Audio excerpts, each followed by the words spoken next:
Welcome बेटा। Part number 3, what is our system of elections. इससे पहले हमने बेटा केस स्टडी पढ़ी थी और इलेक्शंस की इंपॉर्टेंस, नीट वगैरह पढ़ी थी, ठीक है, और उसके कंपटीशन के बारे में पढ़ा था। अब हम रियल में बेटे चैप्टर को यहाँ से हम बात करते हैं मेन इलेक्शंस के बारे में है, उनके प्रोसीजर के बारे में। तो सीक्वेंस में पढ़ेंगे। तो स्टार्टिंग में इंट्रोडक्शन में छोटी सी कुछ अच्छे क्वेश्चन दिए जो एनटीएससी में रिपीट होते हैं, फटाफट देखते हैं। Can you say that Indian elections are democratic? तो उसी का फिर ये बार बार आएगी टर्म बेटा। To answer this question let us take the look at the election are held in India, Lok Sabha and Vidhan Sabha. Lok Sabha centre के इलेक्शन है, विधानसभा असेंबली इलेक्शन है बेटा स्टेट के, ठीक है। आर रेगुलर आफ्टर 5 ईयर, हर 5 साल में होते हैं, तो हम इसके बेस पे भी इसको डेमोक्रेटिक कह सकते हैं। After 5 year the term all the elected representative come to an end. तो जब उनका पीरियड टेन्योर पूरा होता है, 5 साल होता है जैसे, तो वो खत्म होती है बेटा, दोबारा इलेक्शन होते हैं। एंड द लोकसभा और विधानसभा स्टैंड डिसॉल्व, और लोकसभा हो चाहे विधानसभा, स्टेट गवर्नमेंट हो या सेंटर, दोनों डिसॉल्व हो जाती है, भंग हो जाती है, दोबारा इलेक्शन होते हैं, दोबारा गवर्नमेंट चूज होती है बेटा। तो election are held in all constituency at the same time.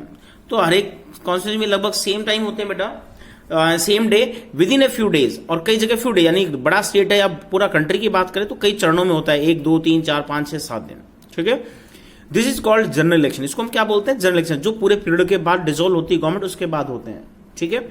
Then sometime election is held only for one constituency to fill the vacancy caused by death or resignation.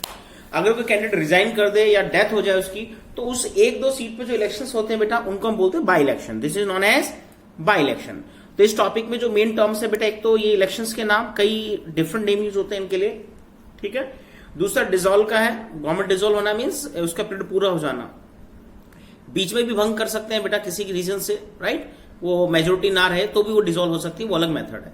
और जब 5 साल टेन्योर पूरा होने के बाद जो इलेक्शन होते हैं, बीच में डिसॉल्व हो जाए कभी भी गवर्नमेंट, तो जो इलेक्शन होंगे कंप्लीट, उनको क्या बोलेंगे? General elections.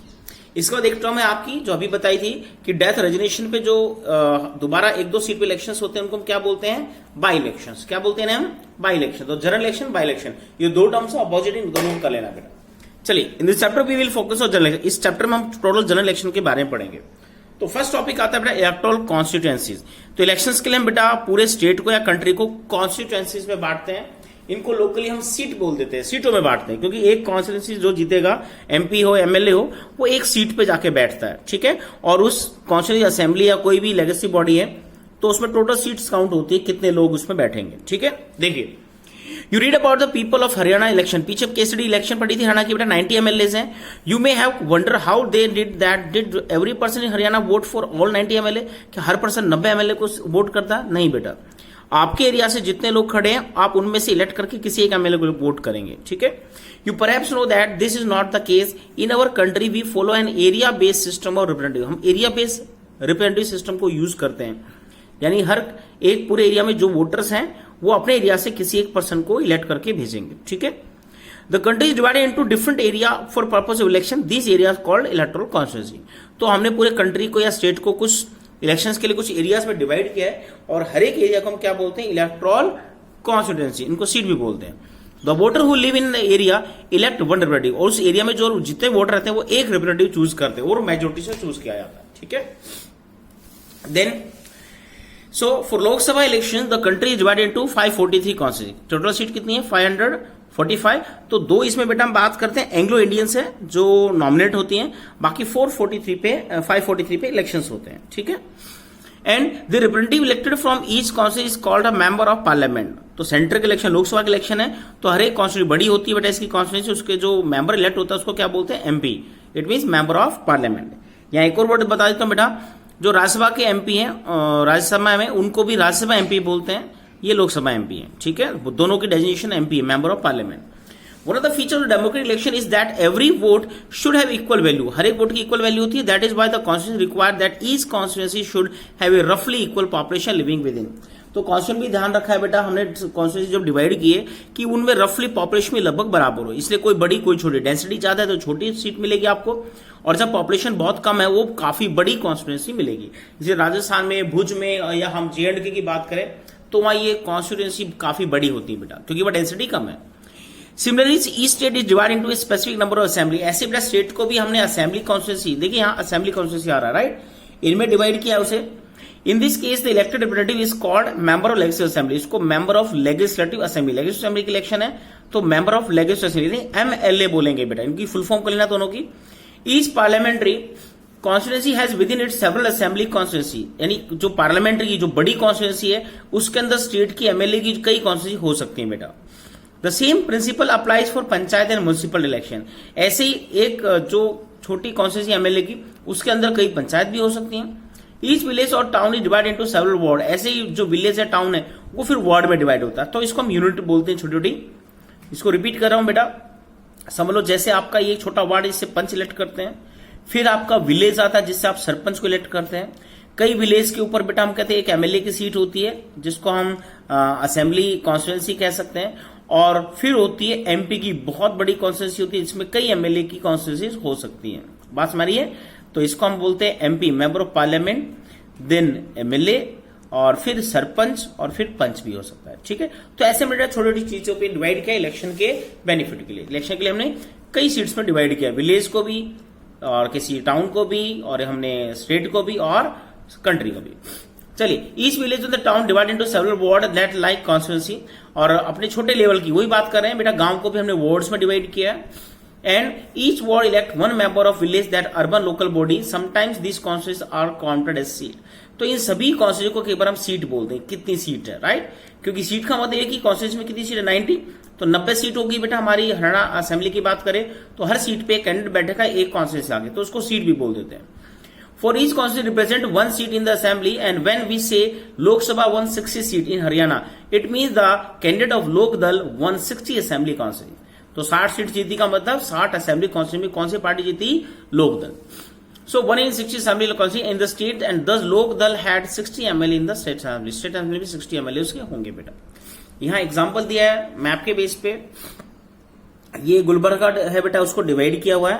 पहले एक स्टेट दिखाया कर्नाटक में गुलबर्गा है, फिर गुलबर्गा को सब और फिर डिवाइड किया हुआ है। तो ऐसे में बेटा छोटी छोटी सीट्स में डिवाइड करते हैं इलेक्शन के बेनिफिट के लिए।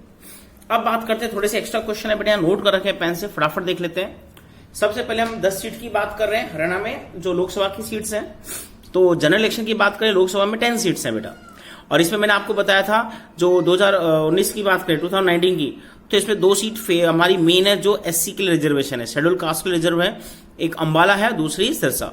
अंबाला से रतनार कटारिया है, और सिरसा से कौन है आपकी, सिरसा से सुनीता दुग्गल है, sorry, yes, Sunita Duggal. Okay, पहले अशोक कंवरपाल थे वहां से, अभी सुनीता दुग्गल है बेटा 2019 की बात करें तो।